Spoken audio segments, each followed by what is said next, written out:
Hello, my name is Rabbi Wexelman, and I live in the city of Sfas in Israel.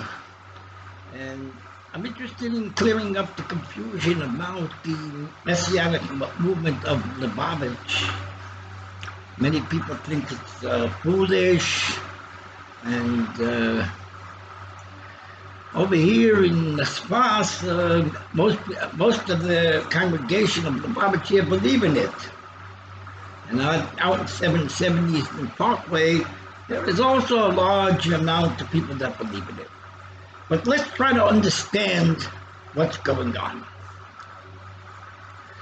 The Lubavitch Rebbe taught Chassidism. And his Chassidism is connected with the Zohar. Here is a picture where I was getting $1 from the Lubavitch Rebbe in America. I used to live in New York also. The Chassidus is connected to the Zohar. And the Zohar talks about two messiahs. Now, it's a little confusing to think of two messiahs, but even Rabbi Nachman of Breslov, he said there are two messiahs. One Mashiach ben David, the other is Mashiach ben Yosef, and in the middle there is a classification of in between the two. In other words, there are two extremes and one place in the middle, which unites the two extremes. Now, if you know if you look in the Chumash, you'll see that the first passage of Shema Yisrael, Hashem Elokeinu, Hashem Echad, there's a big ayin on one side and a big dalet on the other side. These Shema Yisrael is called the supernal unity. It's the higher level of unity of God. Now, after we say Shema Yisrael, we also say the pasuk Baruch Shem Kabod. Baruch Shem Kabod, we're told, is the lower unity. What is the connection between the two? On the first day of creation, God said, let there be light, and there was light. And he saw the light that it was good. And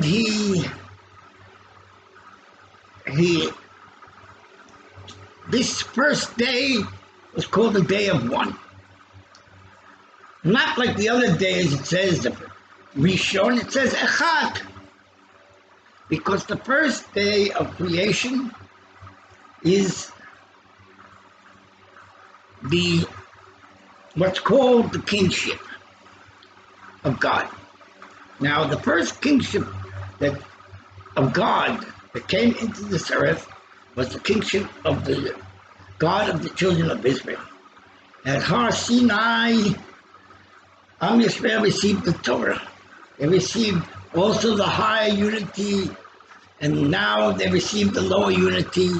The first tablets that they received were of the high unity. The second tablets which they received after Moses broke the first tablets was for the lower unity. The purpose of the lower unity was to make the Jewish people a nation and a holy nation. The lower unity was for the sake of sanctification of the family of Abraham, Yitzchak, and Yaakov. And the sanctification of the family, it was not necessary so much to delve into the secrets of Torah. Even today, most of the yeshivas in the world learn just Jewish law, Gemara, Mishnah, because Jewish law, Gemara, and Mishnah protect the Jewish people and also protect the sanctity of the Jewish people who are called the virgins of Israel. Because virginity is very important. And virginity, even the children of Yaakov, in the story where the daughter Dinah was molested, and they went out and killed the whole family of Shem because of the virginity that he had desecrated their daughter. So the Am Yisrael has fought to maintain the level of family purity even until today, from the day the nation of Israel was established, and even after the destruction of the first and second temple, we continue to fight for the survival of the Jewish nation. The survival of the Jewish nation depends upon family purity. That is, the women go to the mikveh, the children learn in day school, Jewish day schools, and they know that their purpose in life is to make a Jewish family. This is called in the Gemara, the Torah, which is called arayos. Torah which protects the Jewish people from arayos.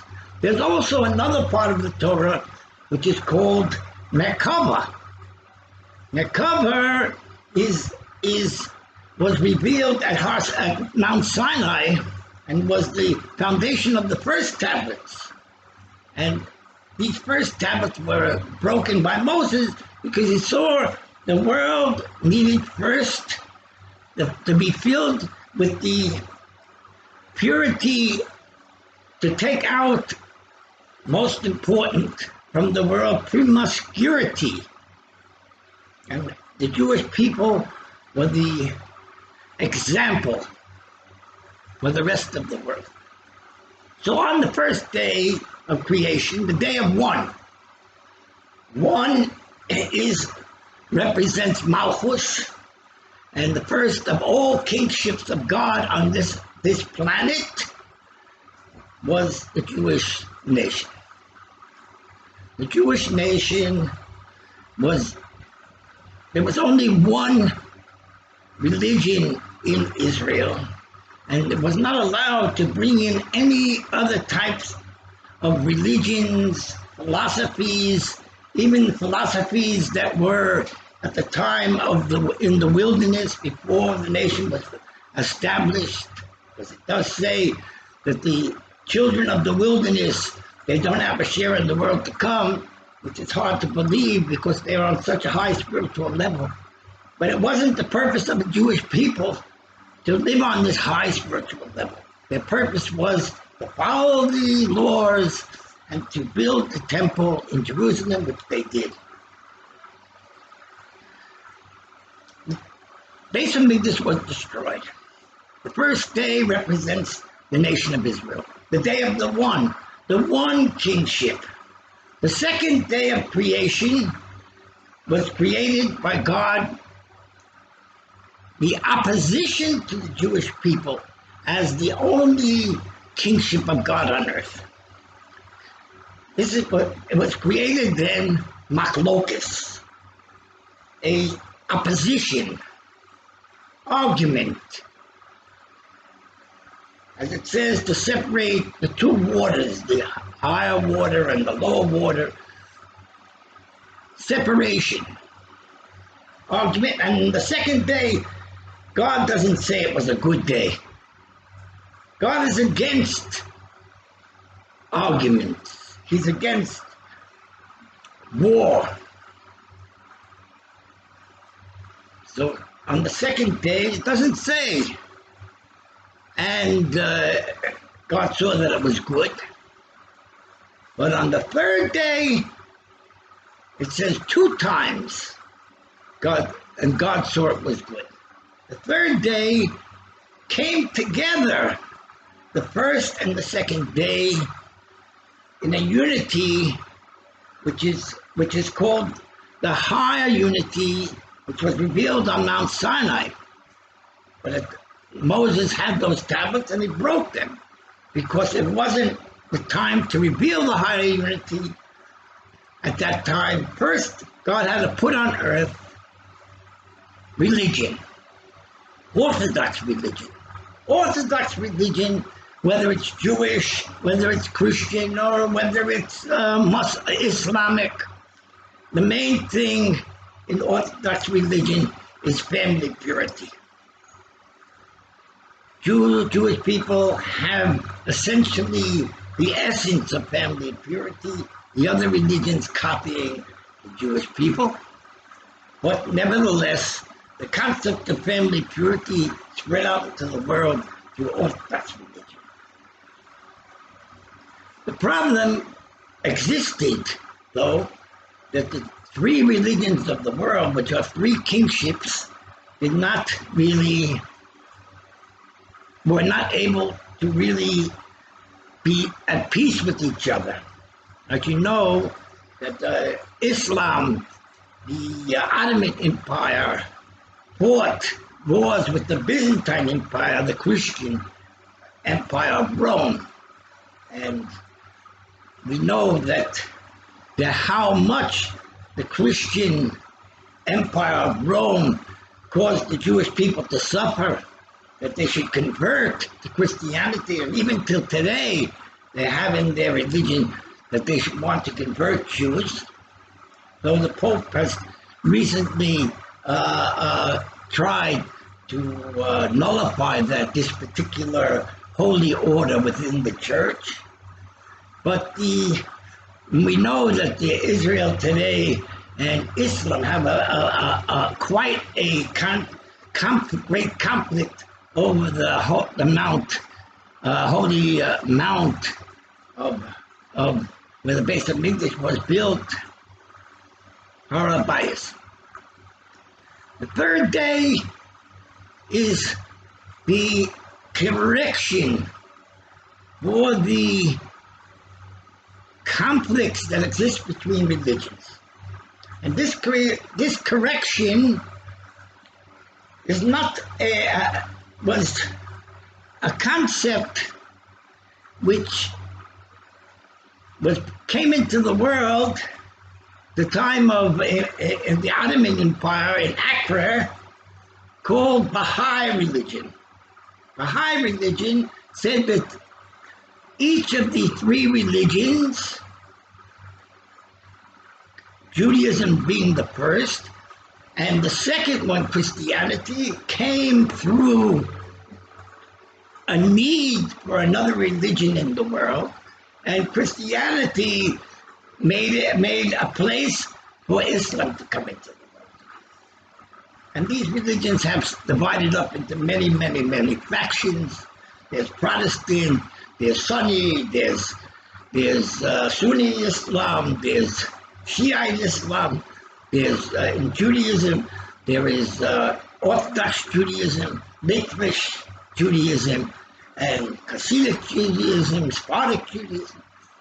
But essentially, there were three different religions in the world that came from the first day of creation.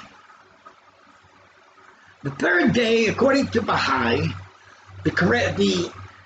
these three religions can be combined in interfaith. That is a unity of the three religions, that they are all recognition by all the three religions that there was a place for the other side.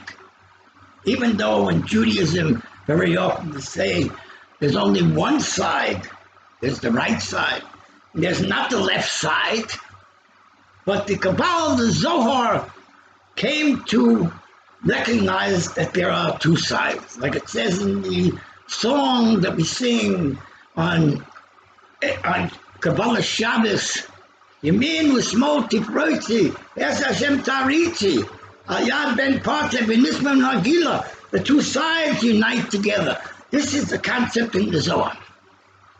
This concept in the Zohar was rejected by many of the Torah scholars because it's dangerous for the survival of the Jewish people to have a concept of interfaith. Nevertheless, the Baha'i religion brought it in to correct the extremism of Islam, who was not willing to accept Christianity, and the Zohar brought it in to Judaism, and a famous philosopher, Martin Buber, brought in a concept of existentialism into the world philosophy, I Thou, where he also spoke about each religion having a purpose. Now, Judaism has a very big problem with Christianity because Judaism was the first religion, and a Jewish rebel was the leader of the Christian faith, and he claimed that he was the Messiah. The Jewish religion could not accept him as the Messiah because he wasn't preaching to strengthen the religion of the Jewish people. He was preaching freedom. And as you know, that Orthodox Judaism does not accept freedom, that we have to follow the laws, and we have to whatever is freedom, what's called freedom, we have to fight against feeling free, because we are servants to God.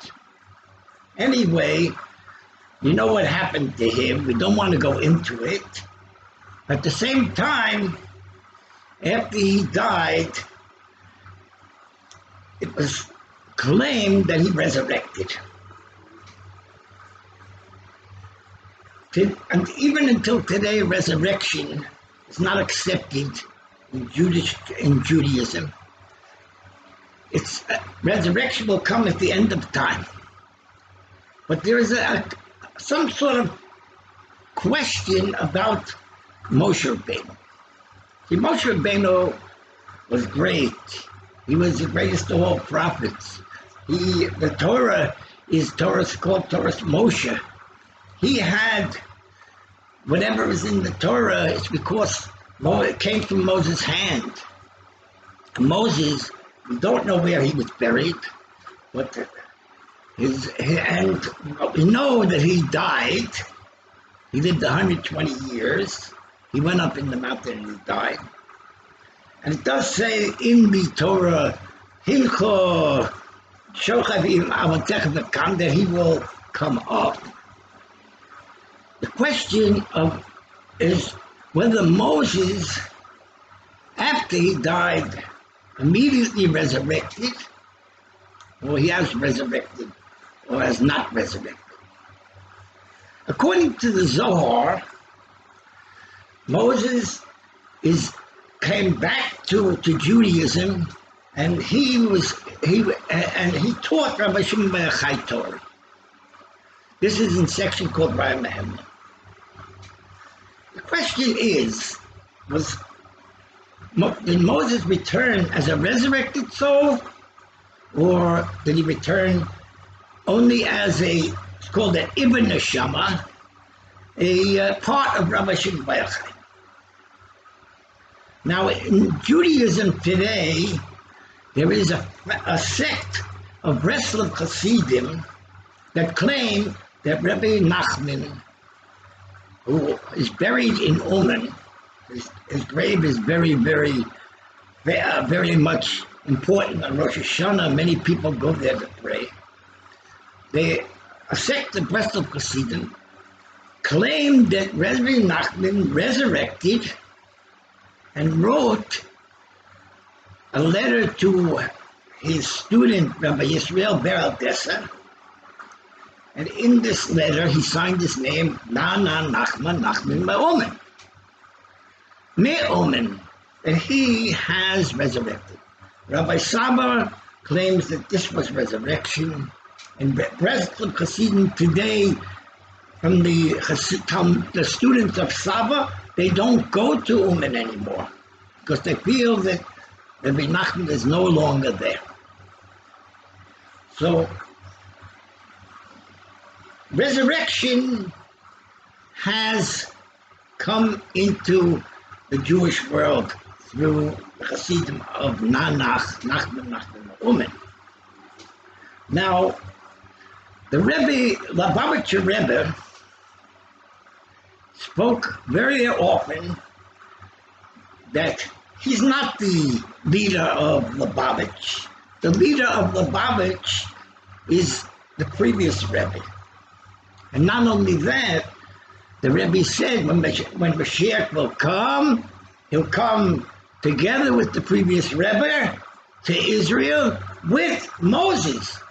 And that's obviously after they have resurrected. Now, the Lubavitcher Rebbe is the seventh generation of Lubavitch. And the seventh generation of Lubavitch is particularly important to bring the Mashiach, because Moses was the seventh shepherd, and he was the redeemer of Israel. And the Rebbe is the seventh leader of Chabad, and the Rebbe declared Mashiach Achshav. We need Mashiach now. No longer to wait for Mashiach. But there's no temple. How can we have Mashiach if there's no temple? And it's rejected by almost all the leaders of Israel. No temple, there can't be Mashiach. But the Rebbe said there is a temple. He said, open your eyes. And the Zohar says the Beis Hamikdash will come down from heaven. It's not up to us to build it. The Zohar also says when the nation of Israel fell, which was called Betulot Yisrael, the virgins of Israel, it will never come back the same way it was before. And only Hashem can bring it back in the way that he feels it should come back. So now the Rebbe said Mashiach now. And the Chabad Chassidim, even after the Rebbe passed away, claimed that he didn't die, which is hard to believe because everyone saw him, saw his funeral, his levaya, and everyone saw him buried in the oil in Jamaica, and there's even a tombstone there with the Rebbe's name. But nevertheless, the Chassidim themselves, which are called the Mashiachistim, they say Yechi Adonenu after prayers every day, and they, the strong ones, Messianic, the Lubavitch, can be able to believe that he died and he didn't die. And they feel it's a deep spiritual meaning to believe that the Rebbe didn't die. It's different than the Breslov Chassidim. The Breslov Chassidim from the Messianic group of Nanach says Rabbi Nachman resurrected, and he's not in Uman anymore. So it's very compatible in one way because they're not preaching the same redemption. One, Breslov is preaching the redemption which comes through resurrection, and they're dancing in the street, and they're so happy because resurrection is a very, very happy thought that a person can have. It's very relaxing, and it's compared to Shabbos. Shabbos is that unity which is called resurrection. Seventh day, Vayachulu Hashemayim V'Ot V'Chol Tzavoim Vayachulu. is the Gematria 72, and the shear of Yud K, Vav K is the numerical value is 72. And basically the Zohar is claiming that the level of Adam before he sinned was the level of resurrection. Of course, we know that Adam and Eve sinned, and they left the Garden of Eden. But the Zohar says there's a redemption that comes through connecting to the resurrection of Adam and Eve. That they actually were born from the earth, they were actually born from resurrection. Now, Christianity brought the concept of resurrection in opposition to the nation of Israel, which was against it, vehemently against it, because the way of the Talmidei Chachamim, and in Israel, a Talmid Chacham was even more special than a prophet. And the way of a Talmid Chacham, it says that they don't have any menucha, they don't have rest. They have work, and the work of the people of Israel is the work of protecting their children from assimilation and and also the survival of the nation of Israel. The nation of Israel is called the eternal Jewish nation. You saw the story Menachem Begin came to the Rebbe before he was going to Egypt to make that peace treaty with Sadat. And the first things that Menachem Begin, he studied Torah, he knew a lot about Torah, and he said to the Rebbe, the Jewish people are an eternal nation. But the nation of Israel is not an eternal nation. In other words, Moses put in the Jewish law a foundation of nitzkiut. It says nitzkiut lo yishaker. The nation, the Jewish people is an eternal nation. It's in the law. Unfortunately, part of the aspect of eternal nation, of the nation of Israel, is that those people that are not following the law, they're cut off from Israel and they're not part of Israel anymore. The Lubavitch Rebbe objected to that, but it's in the law. Those Jews that do not keep the Sabbath, Shabbos, they are considered to be idolaters. But nevertheless, the strictness of the law continues the Jewish nation to exist as an eternal nation. Then came the Christians and their leader. And what did he want to say? They sang, no, he's an eternal man. They claimed that he resurrected. And they made a religion out of an eternal man. He could not be the Messiah of the Jewish people, because our Messiah is a man in flesh and blood, not an eternal man. So we see came this conflict between Judaism and Christianity. It's two philosophies. Pope Francis said they're both based on the same Torah. Jewish people say, no, we have the only interpretation of the Torah, but each religion says that they're the only true way, whether it's Jewish religion or Christianity or Islam, each one claims to be the true way. And when three nations, kingships, claim to be the true way, you have problems in the world. Even today, there are problems. In the first World War I, the Ottoman Empire was destroyed.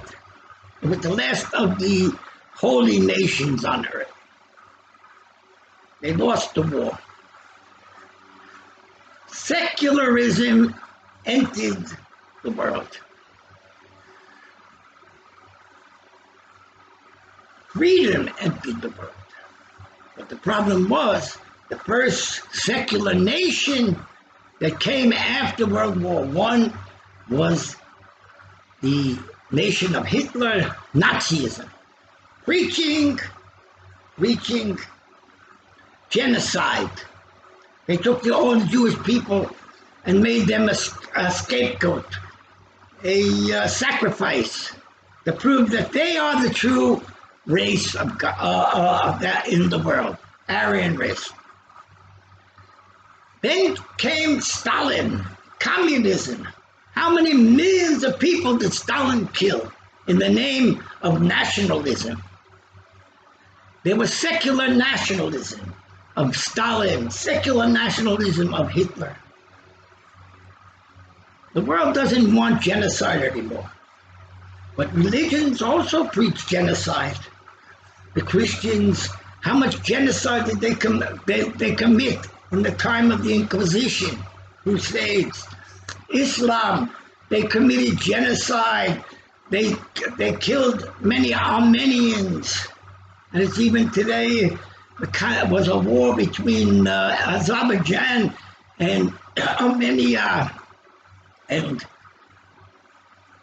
there was 1 million, they say there was 1 million Christians that were killed at the end of the World War I. Jewish people, they also have a history of religious wars. Today, the secular world is against genocide. In Canada today, the secular Canadians are burning churches. And we know how much anti-Semitism there is in the world. Anyway, the Lubavitch Rebbe, my teacher for many years, he's an Orthodox Jew. He will not change. He will not accept Christianity, will not accept Islam.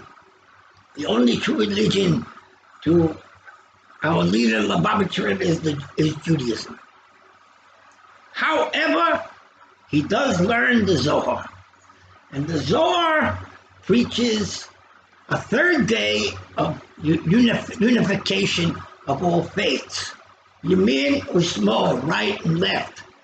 Yamin Usmo Tifrotzi, Ves Hashem Taritzi, Ayad Ben Parzi, Mishmarakila. The Zohar preaches it. The Rebbe and Chabad Chassidism doesn't accept it. But they accept the Zohar because the Zohar is a very holy work. Now, Moses at Mount Sinai brought the Jewish people to the highest level of faith, which is the eternal faith, the eternal unity of God. He revealed the unity of God on earth at that moment. That level of unity that existed before the sin of Adam and Eve eating from the tree of knowledge. He tried to bring down this high level of unity into the world. He carried with him tablets that were written by God, by the hand of God. And he saw that the Jewish people, they wanted a nation. They didn't want to enter into this unity of God. It might be destructive to their children. They intermarry, interfaith with other goyim in the world. He broke the tablets.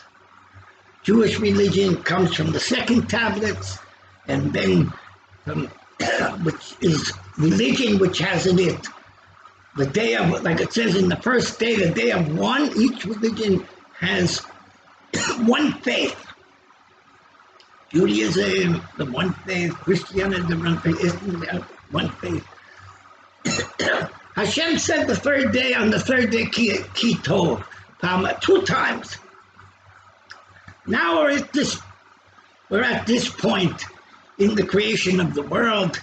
We're almost up to 6,000 years, and it says 6,000 years is the end of time, when we'll begin a new era of life on a higher level. And Jews say each day, twice a day, the Shema Yisrael. Hear, O Israel, the Lord is your God, the Lord is one. The beginning of Shema Yisrael is the letter Ayin, which is 70. The end of the Shema Yisrael is the letter Dalet. What's the relationship between the letter Ayin and the letter Dalet? If you put them together, it's the word aid. If you start with Dalet and Ayin, it's Da, or knowledge. Faith is different than knowledge. Faith is the belief in one God. And one God is the God of Israel. Those Christians believe one God is Him who is in heaven, alive. And Islam believes He is the God of Islam. One. That's the Dalet. The Dalet is a big Dalet at the end, because that Dalet is important. Even the Baha'i religion, and the Zohar also teaches unity of God. The level of interfaith is a very holy concept, but it needs also religion, because religion brings God into the world in the level of family purity. So that Dalet is very important for the unity of God of Shema Yisrael. That Dalet is actually Mashiach ben David, our Messiah, fighting for the Jewish people until the end of time. And our Hasidim say he died and he's still alive. It's an eternal desire for the leader of the Jewish people, the king of the Jewish people, to fight for the Torah. The ayin represents interfaith. As I have a picture here, during the Corona, the many religions of the world gathered together in interfaith prayer. You see, there's also the chief rabbi of Israel, two of the Sephardic and the Ashkenazic chief rabbi of Israel. There's a place for interfaith. And within interfaith is revealed the Messiah, the son of Joseph. You know the story in the Torah that Joseph was great. He was an individual. But his brothers resented that he was an individual. And they threw him into a bore, because he had claimed things like they would worship him, things that they couldn't accept. And the story goes of Joseph, how through Joseph came the redemption in the end from Egypt. But the Zohar says there's a Messiah, the son of David, which is our Rebbe, Lubavitch Rebbe, and there's the Messiah, the son of Joseph. But the Messiah, the son of Joseph, became avodah zarah, became idolatry. The Christians tried to bring the Messiah, the son of Joseph, in the world, and they made a religion that worships statues.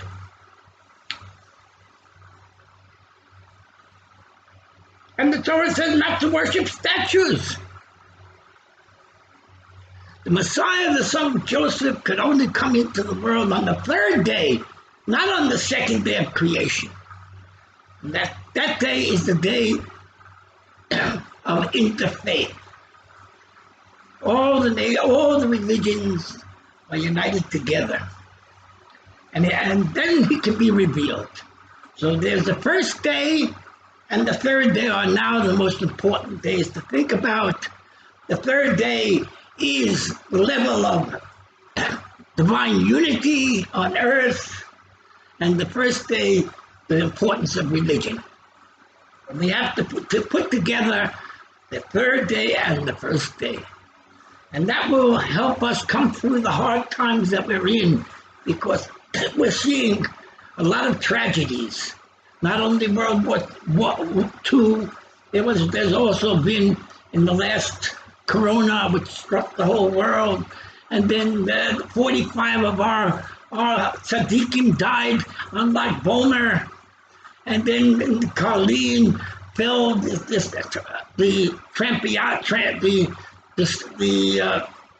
where they were standing, and they fell down. 3 people died, and then a building fell in Florida. Unbelievable service. How much service to these families? They need a higher level of faith, and this higher level of faith is what the Zohar has brought into the world, and the Lubavitch Chassidism are the ones that are shalichim, the representatives to bring it into the world in the name of Baal Shem Tov. That is faith and knowledge.